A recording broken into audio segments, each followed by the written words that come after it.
Assalamu alaikum wa rahmatullahi wa barakatuhu. Alhamdulillah wassalatu wassalam ala rasulillahi sallallahu alayhi wa sallam. Amma baada ya kumshukuru Allah tabaraka wa taala na kumtakia rehma habibi mtume Muhammad sallallahu alayhi wa sallam. Amma chungu 11 kimekatika, walillahi alhamdu. Tunamshukuru Allah karim. Pia tunashukuru wale wote ambao walikuja kwa ajili ya kuwashika mkono watoto hawa na kuweza kupata iftari.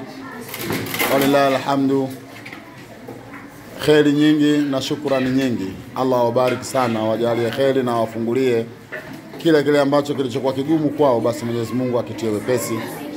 Lakini pia awape afya iliyokuwa njema na walipe mbadala wa hiki ambacho walichokuwa wamekitoa.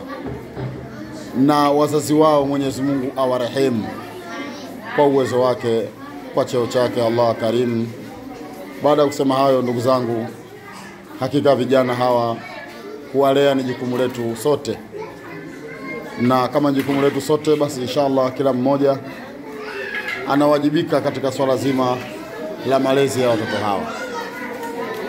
Hivyo basi kila mwenye kupata klipu hii ni wajibu wake kutushika mkono, kutuchangia ili kuweza kukamilisha jambo letu hili.